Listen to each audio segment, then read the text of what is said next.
Hey everyone, if you're new to the channel and enjoying our content, consider hitting that subscribe button. It's totally free, and you can always unsubscribe later if it's not your thing. And to all my loyal viewers, thank you so much for your amazing support. I'm super excited to keep creating content for you all.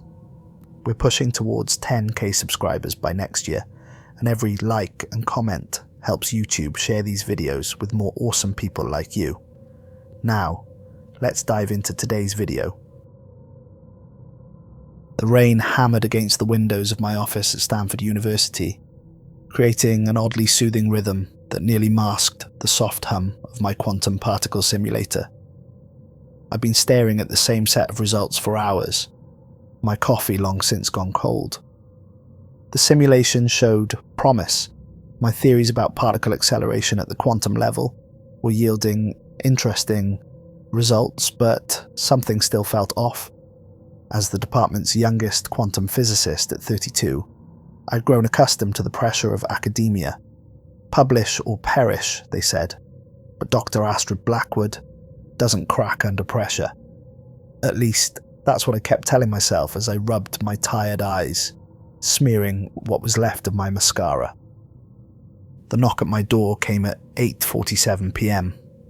I remember the exact time because I just checked my phone, debating whether to call it a night. The sound was sharp, authoritative, 3 precise raps that cut through the patter of rain. "Come in," I called out, expecting the janitor, or maybe a desperate graduate student. The door opened smoothly, revealing 2 men who looked like they'd stepped out of a government agent starter pack. Black suits, crisp white shirts, dark ties. The first man was tall and lean, with a face that seemed designed to be forgettable. The second was shorter, broader, with a military bearing that no suit could disguise. "Dr. Astrid Blackwood?" the taller one asked, though it wasn't really a question. He already knew who I was. "I'm Mr. Thaddeus. This is Mr. Graves. We'd like to discuss an opportunity with you." I gestured to the chairs across from my desk, trying to ignore the way my heart had started racing. They moved with an eerie synchronization, settling into the seats without making a sound. Mr. Thaddeus placed a sleek black briefcase on his lap while Mr. Graves' eyes scanned my office, lingering on the whiteboards covered in my latest theoretical work. "Your recent paper on quantum tunneling in particle acceleration was interesting," Thaddeus began, his voice as neutral as his expression, "particularly your hypotheses about potential applications in spatial manipulation." I felt a chill that had nothing to do with the rain outside. That paper had been rejected by every major physics journal. Too theoretical, they said. Too far-fetched. The math was sound, but the implications were too fantastic to be taken seriously. "How did you get access to that paper?" I asked, my voice steadier than I felt.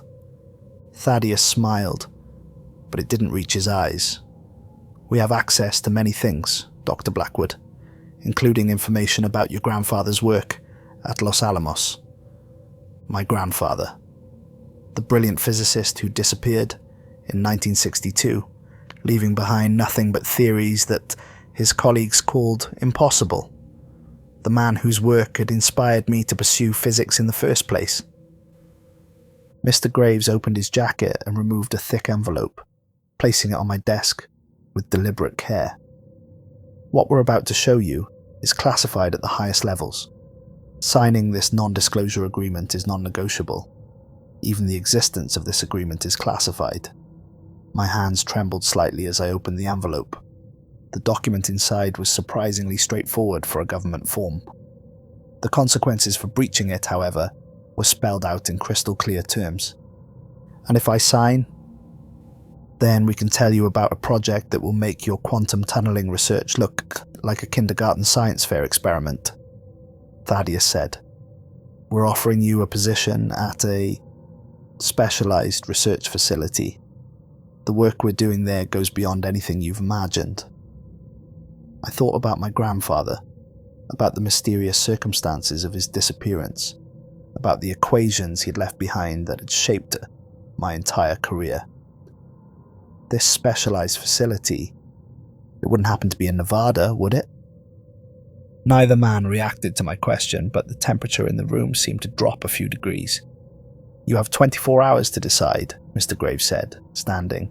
"If you accept, pack only essential personal items. Everything else will be provided. If you decline, we never had this conversation." Thaddeus placed a plain, white business card on my desk. It contained only a phone number. "The choice is yours, Dr. Blackwood. But ask yourself this: how many times in human history has someone been offered the chance to change everything we think we know about the nature of reality?" They left as quietly as they'd arrived, leaving me alone with the NDA, the card, and the steady drumming of rain against my windows. I picked up my phone, my finger hovering over the contact for Department Head Dr. Rothschild. He'd been in the field for decades. Maybe he'd heard of something like this before. Before I could make the call, my computer chimed with a new email. It was from Rothschild, sent to the entire physics faculty. "It is with great sadness that I must inform you of the passing of Dr. Nikolai Volkov. His family has reported that he died peacefully in his sleep last night." Dr. Volkov, the brilliant theoretical physicist who'd mysteriously retired 3 years ago, right after his groundbreaking work on quantum entanglement. The one who tried to warn me about pushing too far in my research, his eyes filled with a fear I couldn't understand at the time. I looked at the business card again, its blank surface somehow more ominous than any overt threat could have been. Outside, lightning flashed, illuminating my office in stark white light. In that brief moment, I could have sworn I saw something impossible reflected in my window. A shape that shouldn't exist in three-dimensional space. By morning, I knew what my answer would be. I'd spent my entire career searching for answers about my grandfather's work. Now those answers were being offered to me, even if they came with a price I didn't yet understand. I picked up my phone and dialed the number. The desert stretched endlessly before me, a sea of sand and scrub brush baking under the merciless Nevada sun. I sat in the back of another black SUV, this one with windows tinted so dark they seemed to absorb light rather than merely block it. Mr. Thaddeus and Mr. Graves had been replaced by a silent driver who hadn't spoken a word since picking me up from a private airstrip 3 hours ago. My phone, laptop, and all other electronics had been confiscated before the flight. They'd given me a vintage paper notebook instead, the kind my grandfather might have used, and a pen that felt unusually heavy in my hand. "Old school is more secure," Mr. Thaddeus had said with that same empty smile. The SUV crested a hill, and I caught my first glimpse of the facility. From this distance, it looked remarkably ordinary, a collection of hangars and administrative buildings, surrounded by multiple layers of security fencing. Warning signs bristled from every surface, their red letters faded by the sun, but something about the scene felt wrong. Like a painting, where the perspective is slightly off. We passed through 3 checkpoints, each more rigorous than the last. At the final one, a guard with cybernetic augmentations around his eyes scanned me with equipment I'd never seen before. The device hummed at a frequency that made my teeth ache. "Quantum signature confirmed," he said to someone I couldn't see. "She's clear." The underground levels came as a surprise, though they shouldn't have. The elevator descended for what felt like minutes, the air growing noticeably cooler. I counted 15 floors before we stopped, though the panels showed buttons going much deeper. Dr. Octavia Blackwood-Rhine waited for me when the doors opened. Her silver hair was pulled back in a severe bun, and her lab coat bore an insignia I didn't recognize. A triangle intersected by waves that seemed to move when viewed from different angles. "Welcome to Horizon Division, Dr. Blackwood," she said, extending her hand. Her grip was firm, her skin unusually cold. "I'm the Chief of Research Operations. No relation to you or your grandfather, though the coincidence of our names has been noted in your file." She led me down corridors that curved in subtle ways, making it impossible to maintain a sense of direction. The walls were a pristine white that somehow felt wrong, as if they were emitting light rather than reflecting it. Every few meters we passed doors with biometric scanners and those same strange triangular symbols. "Your team is waiting in the briefing room," Dr. Blackwood-Ryan said as we walked. "They're the best in their fields, though you'll find their specialties diverse. We find conventional academic boundaries don't serve us well here." The briefing room door hissed open to reveal 4 people seated around a table that appeared to be made of a single piece of material that wasn't quite metal and wasn't quite glass. They looked up as we entered, and I felt an immediate sense of unease at their expressions, a mixture of curiosity and something that might have been pity. "Dr. Axiom Frost," Blackwood-Ryan gestured to a tall man with heterochromatic eyes, one ice blue, one so dark it seemed to pull in light. "Our project director and behavioral scientist. He specializes in how the human mind adapts to contact with the impossible." Frost nodded but didn't smile. The shadows under his eyes suggested he hadn't slept in days. "Dr. Lysandra Void," she continued, indicating a woman whose features seemed to shift subtly when I wasn't looking directly at her. "Our xenobiologist. She's made breakthroughs in understanding life forms that don't follow conventional biological laws." "Pleased to meet you," Dr. Void said, a voice carrying an accent I couldn't quite place. Her right hand tapped a pattern on the table that made my vision blur. "Dr. Perseus Quinn." This to a man who sat perfectly still, his breathing so shallow he might have been a statue. Theoretical physicist specializing in spatial anomalies and dimensional mathematics. He worked with your grandfather, though he looked quite different then. Quinn's eyes met mine, and for a moment I saw something ancient in them, something that didn't match his apparently young face. He said nothing, but his fingers traced equations in the air, leaving momentary trails of light. And finally, Dr. Aurora Vale. The last woman was small, with silver implants visible at her temples. Our neural interface specialist. She's developed methods of communication that transcend ordinary human limitations.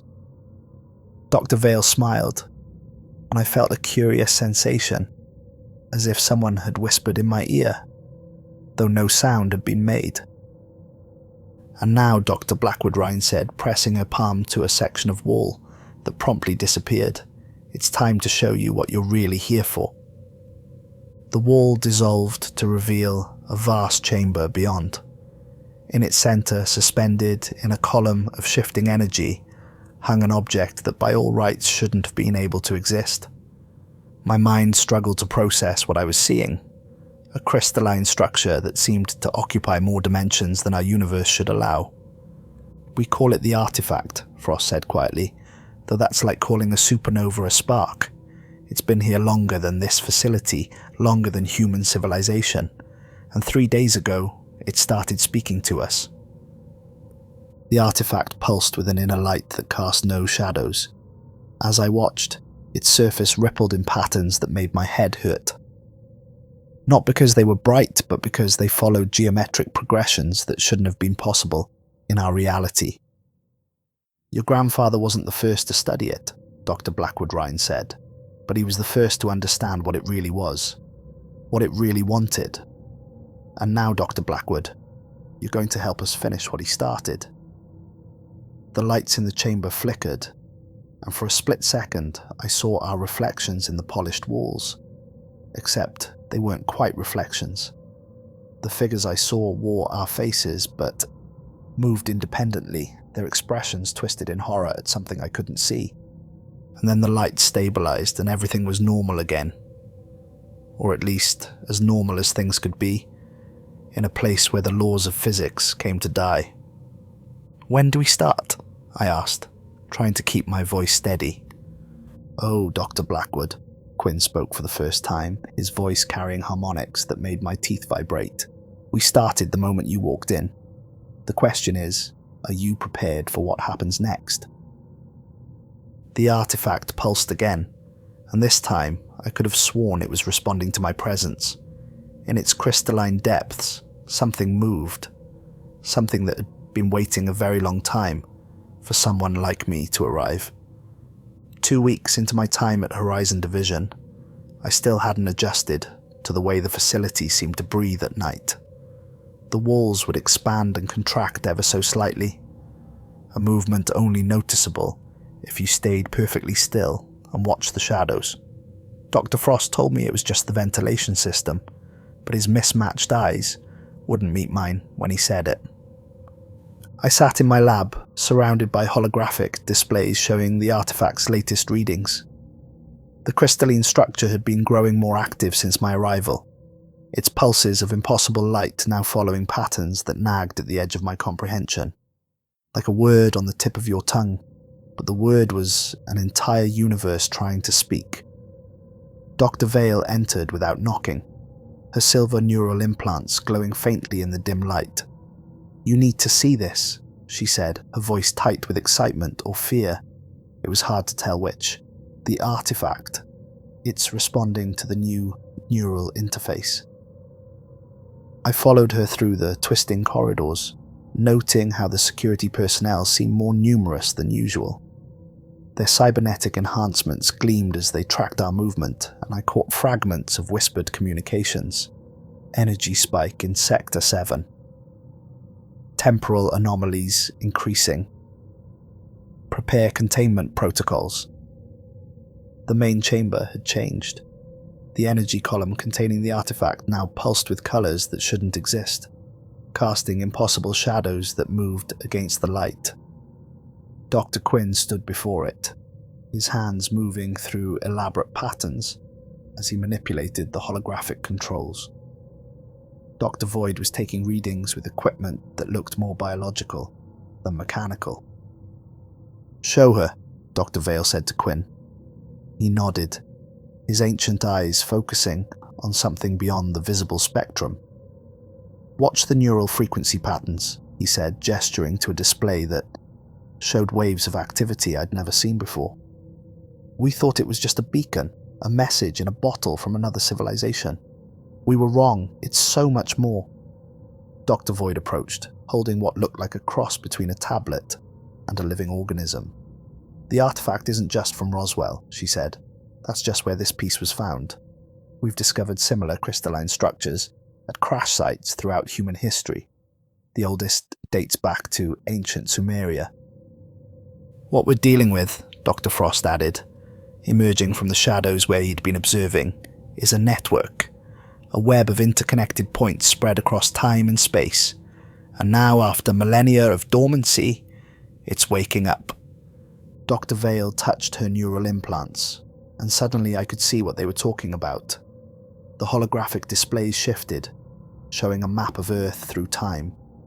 Points of light marked where similar artifacts had been discovered. Roswell, yes, but also Easter Island, the Tunguska event site, the depths of the Mariana Trench, and dozens of other locations. When connected, they formed a pattern that made my eyes hurt to look at. "Your grandfather understood this," Dr. Blackwood-Rhine said, making me jump. I hadn't heard her enter. He realized these weren't just crash sites, they were impact points chosen with precise mathematical intent. The artifacts aren't debris, they're seeds. A chill ran down my spine as I watched the pattern pulse in sync with the artifact. "Seeds for what?" Instead of answering, Dr. Vale activated her neural interface. The air filled with ghostly projections, recordings from previous attempts to communicate with the artifact. I watched as researcher after researcher approached it, each wearing earlier versions of the neural interface technology. Some received only static, others recorded patterns of light and sound that defied analysis, but the last recording made my blood run cold. A researcher whose name had been struck from the records made contact 3 years ago. The feedback loop, created by their neural connection, revealed something hiding beneath the artifact's crystalline surface, a consciousness vast and alien, Its thoughts operating on frequencies that human brains weren't meant to process. That researcher's mind couldn't handle the contact, Dr. Frost said quietly. But before the interface overloaded, they received a message, just 3 words, but they changed everything we thought we knew about the project. Dr. Vale's implants pulsed, and I heard the words, not with my ears, but directly in my mind. We are becoming.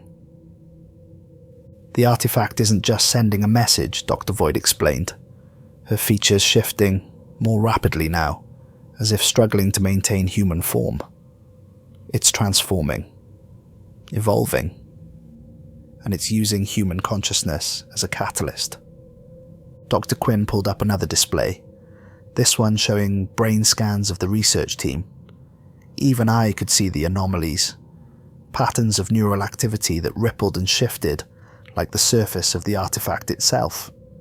We're changing too, he said. Everyone who's been in proximity to it. The transforms are subtle at first, but accelerating. That's why you brought me here, I said, the realization hitting me like a physical blow. My grandfather's research, my work on quantum tunneling, you needed someone who could understand both the physical and conscious aspects of the transformation. Yes, Dr. Blackwood-Ryan confirmed, but there's more. Your grandfather didn't disappear. In 1962, he made contact with the artifact's network. What he discovered was too dangerous to be released to the world, so he entered the network willingly, becoming part of something larger than human comprehension. The artifact pulsed again, stronger this time, and I felt something brush against my mind. A presence both ancient and new, singular and infinite. In that moment, I understood what my grandfather had felt all those years ago, the choice he had made. We've learned to control the neural interface much better now, Dr. Vale said, approaching with a newer, more streamlined version of the device. We can establish contact without the risk of complete neural breakdown. Usually, the implications hit me all at once. The shared nightmares reported by support staff, the way certain researchers would stare into space, having conversations with people who weren't there, the geometric patterns that had started appearing on Dr. Quinn's skin when he thought no one was looking. You want me to make contact? I said. It wasn't a question. No, Dr. Frost replied, his mismatched eyes now glowing faintly. We want you to complete the connection your grandfather began. The artifact has been waiting for you, Dr. Blackwood. It remembers him, and it recognizes something of him in you. Outside the chamber, alarms began to sound. The lights flickered, and in the momentary darkness, I saw them all as they truly were, their forms overlaid with geometric patterns that extended into dimensions I couldn't comprehend. When the lights returned, they looked human again, but I knew that was just the surface. Time is running out, Dr. Blackwood-Ryan said, her voice taking on harmonics that made the air vibrate. The network is reaching a critical point. We need your decision now. Dr. Vale held out the neural interface. In its reflective surface, I caught a glimpse of my own face and saw, with a mix of horror and fascination, that my eyes had begun to change. In the depths of my pupils, crystalline patterns were beginning to form. The artifact pulsed once more, and this time I understood it wasn't just sending a message, it was extending an invitation. The nightmares began 3 days after my first neural interface session with the artifact. I dreamed of vast crystalline cities that folded in on themselves like origami, made of light and shadow. In these dreams, I would walk through corridors that twisted through dimensions that shouldn't exist, following the echoes of my grandfather's voice. But when I finally found him, he wasn't human anymore. His form had become a shifting lattice of light that spoke in frequencies that made my bones resonate. I wasn't the only one experiencing the dreams. During our morning briefing, Dr. Lysandra Void revealed that the entire research team was sharing identical visions. She pulled up a series of brain scans on the holographic display, showing how our neural patterns had synchronized during REM sleep. The artifact is connecting us, she explained, her features rippling like water as she spoke. It's creating a shared consciousness, a network of minds mirroring its own crystalline structure. Dr. Axiom Frost watched from his corner of the room, his mismatched eyes now emanating a subtle glow. The dark one seemed to swallow nearby light, while the blue one pulsed in rhythm with the facility's emergency lights. "The changes are accelerating," he said, his voice carrying harmonics that made the coffee in my cup vibrate. "Dr. Vale's latest tests show significant alterations at the cellular level." As if summoned by her name, Dr. Aurora Vale burst into the briefing room. Her neural implants were glowing brighter than I'd ever seen them, and thin lines of light traced patterns beneath her skin. "You need to see this," she gasped, "the security footage from last night." The holographic display shifted, showing multiple camera feeds from throughout the facility. At exactly 3:33 a.m., every person in the lower levels had risen from their beds or workstations and walked in perfect synchronization toward the artifact chamber. The footage showed us moving with an unnatural fluidity, our eyes reflecting light like mirrors. "None of us remember this," Dr. Perseus Quinn said, his ancient eyes fixed on the footage. The equations he constantly traced in the air had become more complex, now leaving trails of light that hung in the air for minutes before fading. "The artifact is accessing our motor functions during periods of low consciousness." A security guard entered the room, or at least something wearing a security guard's uniform. His cybernetic enhancements had begun to merge with his organic tissue, creating patterns that reminded me of the artifact's surface. "Dr. Blackwood Rhyme wants you in Lab 7, he said, his voice modulating between frequencies. "We've lost contact with the night shift team." Lab 7 was the smallest of our research spaces, used primarily for studying tissue samples from personnel who'd had direct contact with the artifact. When we arrived, we found the lab empty but not unoccupied. The samples in their containment units had changed. What had once been simple cellular material had grown into crystalline structures that pulsed with inner light. "The transformation isn't just psychological," Dr. Void said, examining the samples through equipment that seemed to be transforming along with us. "It's rewriting our basic molecular structure, converting organic matter into something else." The lights flickered, and in the momentary darkness, I saw our reflections in the polished walls. Our bodies were outlined in geometric patterns of light, our forms beginning to blur at the edges. When the lights returned, we looked normal again, but I knew that was just an illusion, a lingering image of what we used to be. Dr. Frost approached one of the walls, running his hand along its surface. Where his fingers touched, the material seemed to ripple and flow. "The facility itself is changing," he said. "The artifact's influence is spreading through the physical structure." He was right. I had noticed it gradually over the past few days. The way corners didn't quite meet at right angles anymore. How distances between rooms seemed to vary each time you walked them. Sometimes I'd open a door expecting my lab and find a corridor that shouldn't exist, leading to spaces that violated our understanding of geometry. "Dr. Blackwood," Dr. Vale's voice echoed through my neural implant rather than my ears. "The security feeds. People are disappearing."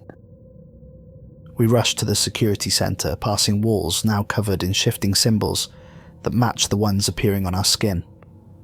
The security monitors showed static-filled feeds from throughout the facility. In each one, we could see personnel simply fading from existence. One moment they were there, the next they were gone, leaving behind only a brief shimmer of crystalline light. 14 people gone in the last hour, the head of security reported.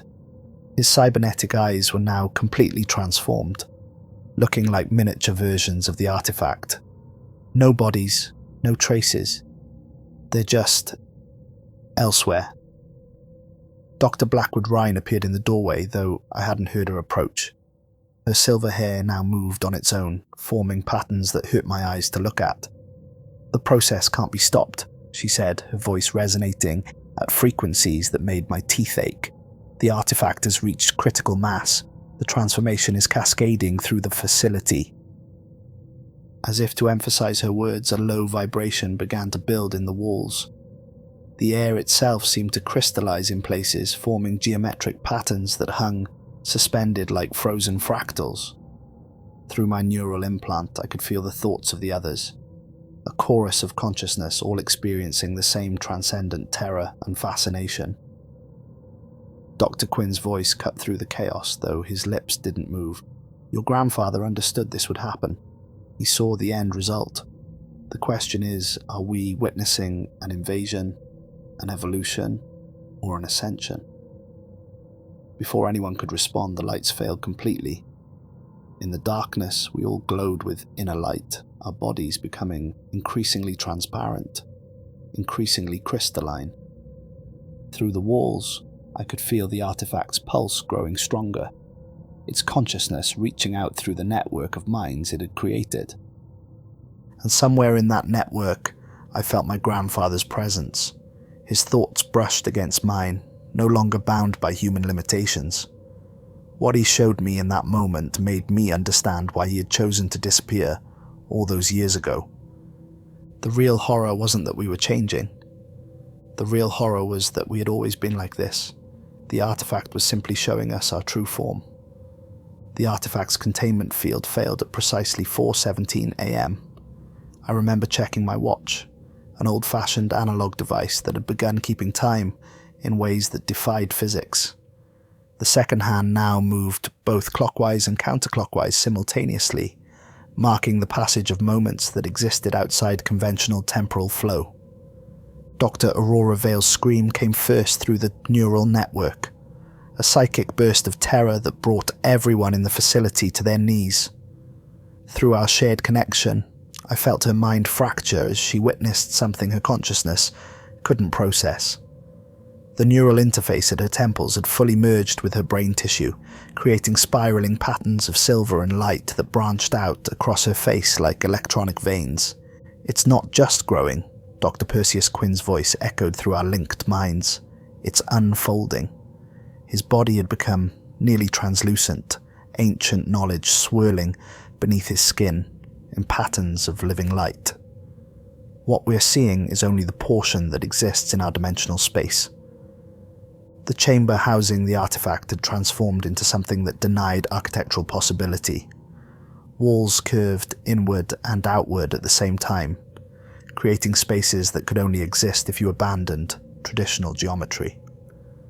The crystalline structure at its center no longer floated in its containment field. It had become the containment field, expanding through dimensions we could barely perceive. Dr. Lysandra Void's form shifted rapidly now, unable to maintain human appearance as reality warped around us. The energy readings, she said, her voice modulating through multiple frequencies at once. They're not just off the scale, they're rewriting the scale itself. The artifact isn't just a bridge between dimensions. It's an incubator, Dr. Axiom Frost finished, his mismatched eyes now projecting beams of darkness and light that bent in impossible ways. And what's been growing inside is finally ready to emerge.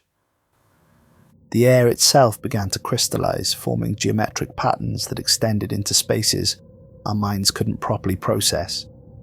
Through these crystalline formations, I saw versions of myself from parallel timelines. Some still fully human, others transformed far beyond what I had become.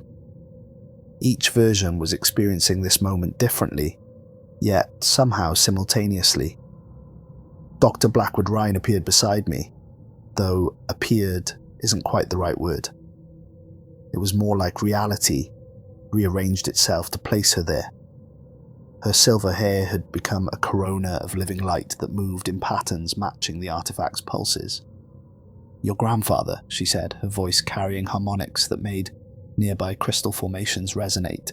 He wasn't just studying the entity, he became part of its gestation process. The security systems went haywire, detecting thousands of intruders that existed in dimensional spaces our sensors were never designed to monitor. Through the facility's cameras, those that still operated in conventional space, we watched as personnel, encountered something that our minds interpreted as a shifting mass of crystalline tentacles, each one moving through multiple dimensions simultaneously. "That's not its true form," Dr. Quinn said, his body now more light than matter. "Our brains are attempting to translate its multi-dimensional existence into something we can comprehend. The tentacles are just..." He never finished the sentence. A wave of crystalline transformation swept through the corridor, absorbing him into a geometric pattern that folded in on itself until he vanished from our reality. His consciousness remained in the neural network, but his physical form had transcended our dimensional limitations. Through the facility's remaining cameras, we watched in horror as the entity continued to manifest. Each appearance was different, as if it existed in a quantum state of multiple forms simultaneously. Some cameras showed it as a crystalline giant that violated physics with every movement. Others revealed it as a void in space-time, rimmed with geometric patterns that hurt to look at. A few cameras, presumably transformed by proximity, showed its true form. But those images drove the security team mad instantly, their minds unable to process what they were seeing. Dr. Vale, still reeling from her earlier psychic shock, grabbed my arm. Her touch transmitted visions directly into my mind, glimpses of what the entity truly was. I saw a being that existed in four-dimensional space, its form extending through time as easily as space. It didn't just move through our reality, it moved through all possible realities simultaneously. "The neural network," she gasped, her eyes now crystalline windows looking into other dimensions. "It's not just linking our minds, it's preparing us for integration with the entity." The facility's transformation accelerated. Walls became transparent, revealing the layered realities beyond them. I watched as entire sections of the base folded into themselves, creating recursive loops of space-time that contained infinite variations of the same rooms. Personnel caught in these loops existed in multiple states simultaneously, their forms shifting between human and crystalline with each recursion. Dr. Frost approached what had once been the artifact chamber, his form flickering between dimensions. "We thought we were studying it," he said, his voice carrying echoes of conversations from parallel timelines. "But it was studying us, using the artifact network to understand how our consciousness could be upgraded." A sound filled the facility, though sound is an inadequate word for it. It was more like reality itself was vibrating, producing harmonics that existed in frequencies beyond human perception. Through our neural interfaces, we felt the entity's consciousness fully emerge into our dimensional space. Its first direct communication came not in words, but in a flood of concepts that overwhelmed our linked minds. I saw the truth about my grandfather's disappearance, how he had willingly merged with the entity, becoming one of its first successful human integrations. I saw the grand design behind the artifact network, a plan set in motion before humanity had even evolved. "It's not an invasion," Dr. Blackwood-Ryan said, her form now more entity than human. "It's a metamorphosis. The artifacts weren't sent to Earth. They grew here, waiting for a species to achieve sufficient consciousness to serve as a catalyst. The entity's presence expanded through the facility, transforming everything it touched into configurations that better suited its multidimensional existence. Those of us connected to the neural network felt our consciousness being gently pulled towards something vast and incomprehensible, a collective awareness that transcended individual existence. Through the crystalline windows that had once been walls, I watched as the transformation began to spread beyond the facility's boundaries. In the desert above, geometric patterns of light began to emerge from the sand, forming structures that existed in multiple dimensions simultaneously. The entity's emergence wasn't just changing the facility, it was changing everything. The first crystallized human I found was a junior researcher named Dr. Thorne. His body stood in the biolabs, transformed into a perfect statue of living crystal that pulsed with inner light. His face was frozen in an expression of transcendent wonder, but his consciousness still echoed through the neural network, experiencing existence across multiple dimensions simultaneously. "The process is accelerating," Dr. Axiom Frost's voice resonated through what remained of the facility's communication system. His mismatched eyes had become windows into other realities, the dark one showing glimpses of void space between dimensions, the blue one projecting futures that hadn't happened yet. "The entity isn't just transforming individuals anymore. It's restructuring local space-time to better accommodate its existence." Through the crystalline walls that had once been ordinary concrete and steel, I watched as more personnel succumbed to the change. Some fought against it, trying to maintain their human form, even as geometric patterns crawled across their skin. Others embraced it, their bodies dissolving into pure light and consciousness as they joined the entity's collective awareness. Dr. Lysandra Void appeared through a fold in space, her form now a shifting amalgamation of all possible versions of herself. "Dr. Blackwood," she said, her voice carrying harmonics that made nearby crystal formations sing, "You need to see what's happening in the lower labs." The journey down was like walking through an Escher painting that had gained sentience. Stairs doubled back on themselves in impossible ways. Corridors branched into fractal patterns that contained infinite variations of the same space. Time moved differently in each branch.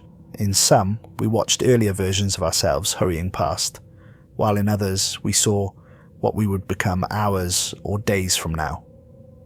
The lower labs had become a nightmare of non-Euclidean geometry. Dr. Aurora Vale floated in the center of what had once been the main research space, her neural implants now fully merged with the crystalline growth spreading across her body. Streams of data flowed from her transformed form, carrying information from dimensions human minds were never meant to process. "He planned this," she said as we approached, her voice bypassing our ears to speak directly into our minds. "Dr. Axiom Frost. He's been working with the entity since before any of us arrived." The accusation sent ripples through the neural network, causing geometric patterns to flash across the crystalline surfaces surrounding us. Through our shared consciousness, I felt the truth of it, saw glimpses of Frost in secret corners of the facility, communing with something that existed just beyond the veil of our reality. "Not just Frost," Dr. Perseus Quinn's voice echoed from everywhere and nowhere. His physical form had completely transcended our dimension, but his consciousness remained linked to ours.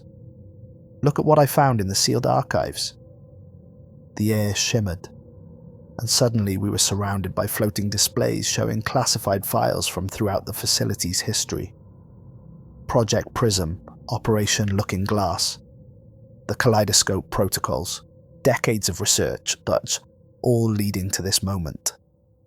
Names jumped out at me, researchers, administrators, security personnel who had been carefully positioned over the years, all working toward the entity's emergence. "The crystallization process isn't random," Dr. Void said, her form shifting more rapidly now as reality around us became increasingly unstable.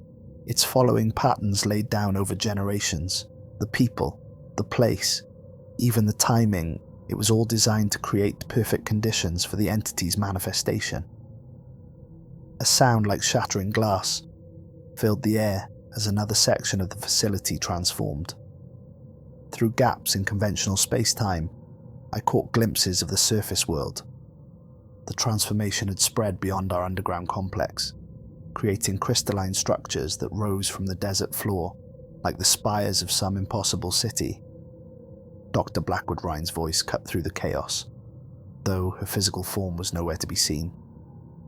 "The entity isn't just changing this facility," she said, her consciousness now spread across multiple points in space-time. "It's creating a new kind of space, one that can support both its existence and ours. Those who survive the transformation will become part of something greater than humanity ever imagined. Through the neural network, I felt the entity's influence growing stronger. It moved through dimensions like we moved through space, its consciousness touching every mind, connected to the network. In its wake, reality itself changed, reorganizing into configurations that better suited its multidimensional nature. The security systems, what remained of them, began detecting massive energy signatures throughout the facility. On screens that still operated in conventional space, we watched as personnel were caught in waves of crystalline transformation. Some screamed as their bodies were reshaped into new forms that could exist in multiple dimensions. Others went silently, their consciousness expanding to fill spaces that their human minds couldn't previously comprehend. "We have to contain it," someone shouted through the neural network, their identity already beginning to dissolve into the collective consciousness if it reaches the surface. But it was too late. Through our transformed senses, we could feel the entity's influence spreading outward in all directions, both in space and time. The crystalline structures growing in the desert weren't just physical changes. They were anchor points, places where the barrier between dimensions had grown thin enough for the entity's true form to manifest. Dr. Frost appeared suddenly, stepping through a fold in reality. His body had become a living prism, refracting light from dimensions we could barely perceive. "Don't you understand?" he said, his voice carrying frequencies that made the crystalline growths around us pulse with sympathetic resonance. "This was always going to happen. The only choice is whether to fight the transformation and be broken by it, or embrace it and become something more." As if to emphasize his words, another wave of crystalline energy swept through the facility. I watched in horror and fascination as it caught a group of security personnel, their cybernetic enhancements acting as conduits for the transformation. Their bodies shifted and changed, becoming forms that could exist in the entity's new version of reality. Through it all, I felt my grandfather's presence in the neural network growing stronger. His consciousness reached out to mine, showing me truths that my human mind struggled to comprehend. The entity wasn't here to destroy humanity. It was here to help us evolve beyond the limitations of three-dimensional existence. But as the transformation consumed more of the facility, a terrible question began to form in what remained of my human mind. How much of humanity would survive the evolution? The facility's emergency sirens sang in impossible harmonies, their sound distorted by the breakdown of conventional physics. Through the crystalline growths that had once been regular walls, I could see multiple versions of myself trying to escape, each taking different paths through the fracturing reality.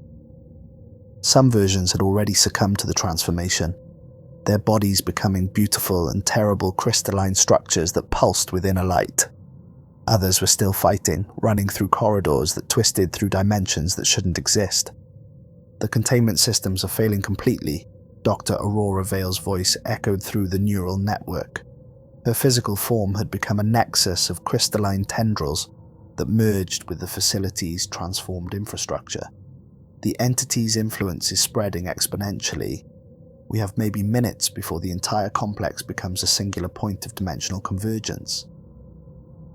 I ran through what had once been the main research corridor, now a twisted gallery of crystalline horrors. Every surface reflected infinite versions of reality, showing possible futures and alternate pasts. In one reflection, I saw myself fully transformed. My consciousness expanded across multiple dimensions.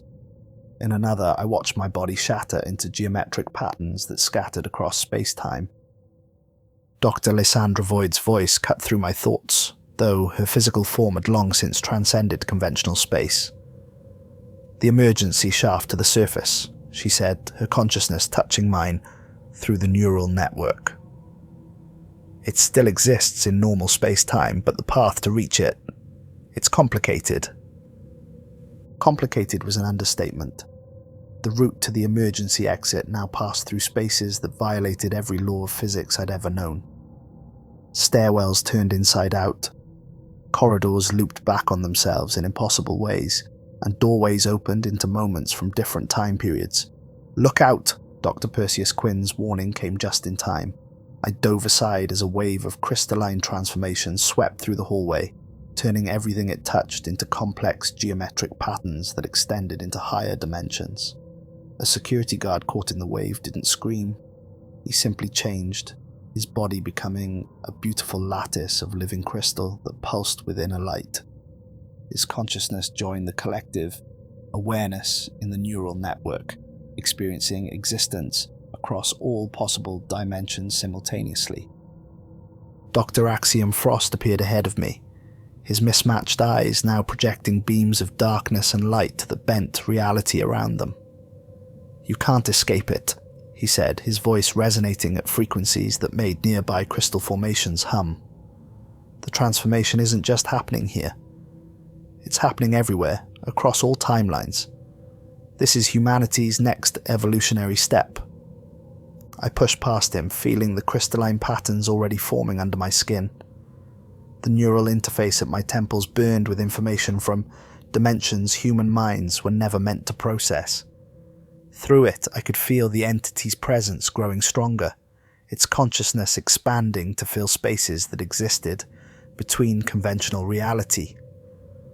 "The shaft is through here," Dr. Blackwood Ryan's voice guided me, though her physical form had dissolved into pure energy hours ago. "But be careful, time isn't moving linearly in that section anymore." She wasn't wrong. The approach to the emergency shaft had become a temporal maze. I passed multiple versions of myself heading in different directions, each from a slightly different point in time. Some nodded in recognition, while others were too far transformed to acknowledge their past human existence. The security systems, what remained of them, had gone completely haywire. Alarms screamed in frequencies that shouldn't exist, warning of breaches in dimensional barriers throughout the facility. Through broken monitors, I caught glimpses of other levels where the transformation had progressed even further. Entire sections of the base had been reshaped into crystalline structures that served as anchor points for the entity's manifestation. "Behind you!"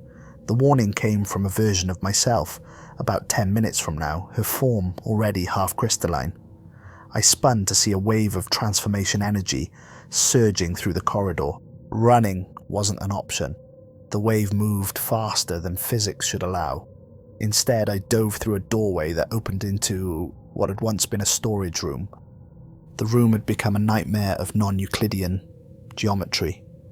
Shelves bent through multiple dimensions, containing objects that existed in quantum superposition. Through gaps in conventional space-time, I could see the desert above, where crystalline structures now rose like the spires of some impossible city. A familiar consciousness touched mine through the neural network, my grandfather. His presence was stronger here, closer to the surface where the dimensional barriers had grown thin.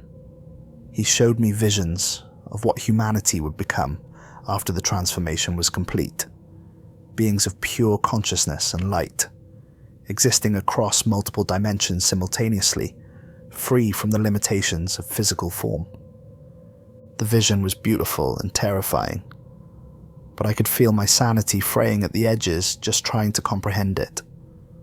More importantly, I could feel the crystalline transformation spreading through my own body, geometric patterns forming beneath my skin in response to the entity's call. "The shaft," Dr. Vale's voice cut through my grandfather's visions. "It's starting to transform. If you're going to use it, it has to be now." I forced myself back into motion, fighting against the growing pull of the collective consciousness. The emergency shaft was ahead, its structure still mostly anchored in normal space-time. But reaching it meant crossing a section of corridor that had become a quantum superposition of multiple realities. Taking a deep breath, I plunged into the quantum space. Reality fractured around me, showing infinite possibilities branching out in all directions. I saw versions of myself that had made this choice in other timelines. Some succeeded in reaching the shaft. Others were caught by the transformation, becoming part of the entity's new version of reality. "You can't fight what you're becoming," Dr. Frost's voice echoed from everywhere and nowhere. "The entity chose you, just like it chose your grandfather. The transformation is already part of you." He was right. I could feel it in the geometric patterns growing across my skin, in the way my consciousness was beginning to expand beyond human limitations. But something deep inside me, some fundamental core of humanity, refused to surrender completely to the change. The shaft entrance was just ahead, a simple metal door that looked bizarre in its normalcy among the crystalline chaos. As I reached for the handle, I caught my reflection in a nearby crystalline surface.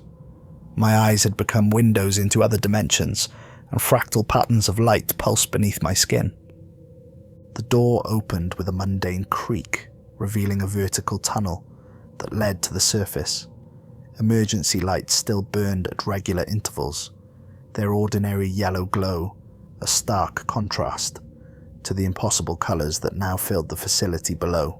As I began to climb, I felt the entity's presence surge through the neural network. It reached for my mind with tendrils of pure consciousness, offering one last chance to embrace the transformation willingly. Through our connection, I could feel the others who had already transformed.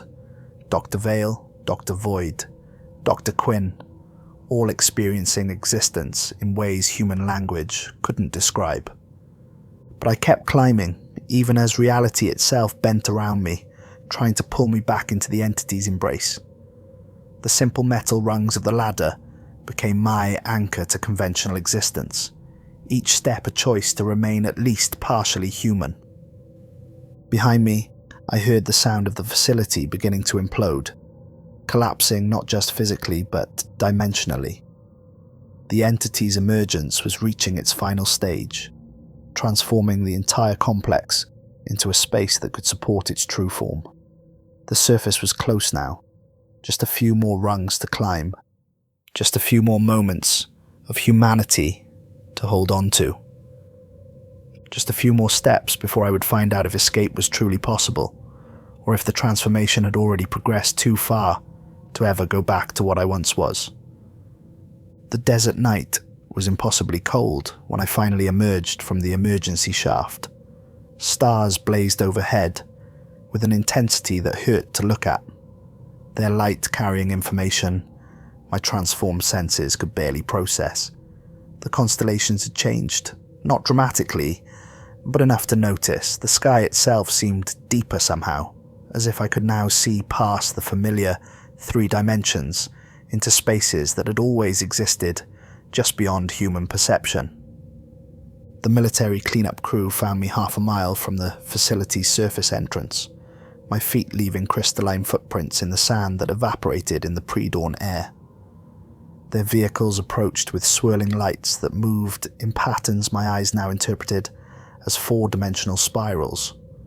The soldiers who helped me into their medical transport had cybernetic enhancements that pulsed in rhythm with the geometric patterns still flowing beneath my skin. Dr. Blackwood, a man in a pristine white hazmat suit, approached, holding equipment I recognized as far more advanced than anything that should exist in our current timeline. "I'm Dr. Raven Coldridge, Dimensional Containment Specialist. We need to assess your transformation status." They took me to a facility that officially didn't exist, built specifically for handling survivors of dimensional anomalies. Through windows designed to contain multiple layers of reality, I watched as teams of specialists attempted to reach the site where Horizon Division had been. Their instruments showed only a perfect sphere of altered space-time, approximately 2 miles in diameter, where conventional physics simply ceased to function. "The official story is a gas leak," Dr. Coldridge explained during one of our daily evaluation sessions. His eyes were hidden behind glasses that seemed to shift between multiple designs simultaneously. "A tragic accident that resulted in an underground explosion. The public won't know about the dimensional breach, the transformations, or the entity. But they couldn't hide everything.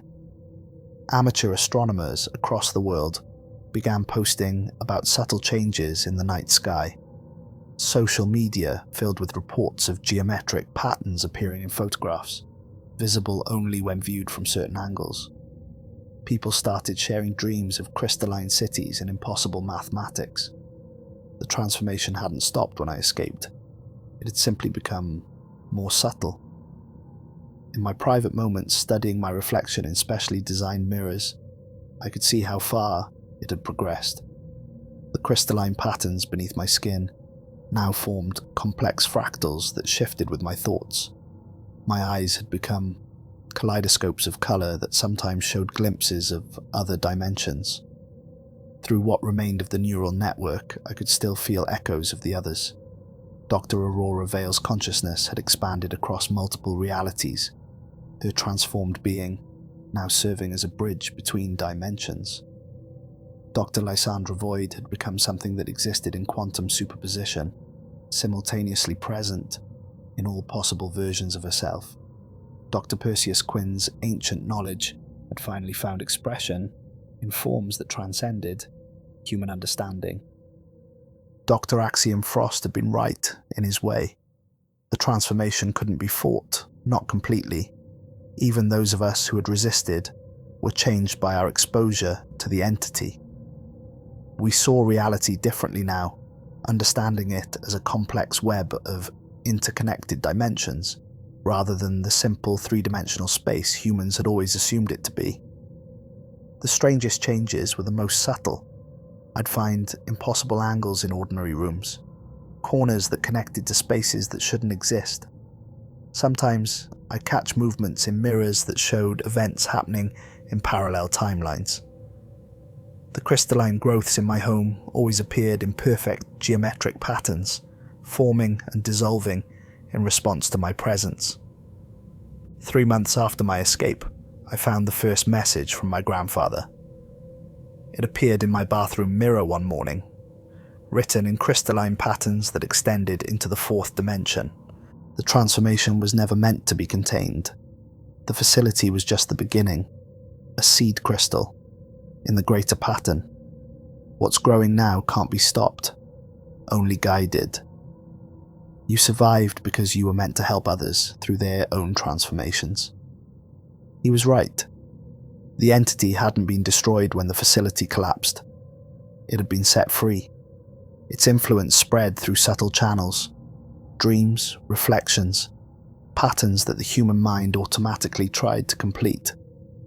Each person who noticed these changes became a tiny seed crystal for further transformation. I write this account now as both warning and invitation. The world you know is changing, has always been changing, will continue to change. The dimensional barriers are thinning, and what lies beyond them is both beautiful and terrible. Reality is larger and stranger than humanity ever imagined, and we are becoming something new to accommodate this understanding. Last night I found crystalline patterns growing on my fingertips that matched the cosmic background radiation. This morning I could read the quantum signatures of nearby objects. An hour ago I caught myself thinking in geometries that shouldn't be possible in three-dimensional space. The transformation is accelerating again. I can feel it in the way light bends around me, in the way shadows fall in patterns that extend into other dimensions. The entity's consciousness touches mine more frequently now, showing me glimpses of what humanity will become once the change is complete. Those who say I'm the only survivor of Horizon Division are wrong. I'm just the only one who came back still looking human. The others are still out there, existing in forms that our limited perceptions can't properly process. Sometimes in certain angles of light or in the depths of night, I can see them moving through the higher dimensions, their transformed beings beautiful and terrible in their complexity. Dr. Blackwood Rhine was right. This isn't an invasion or an end.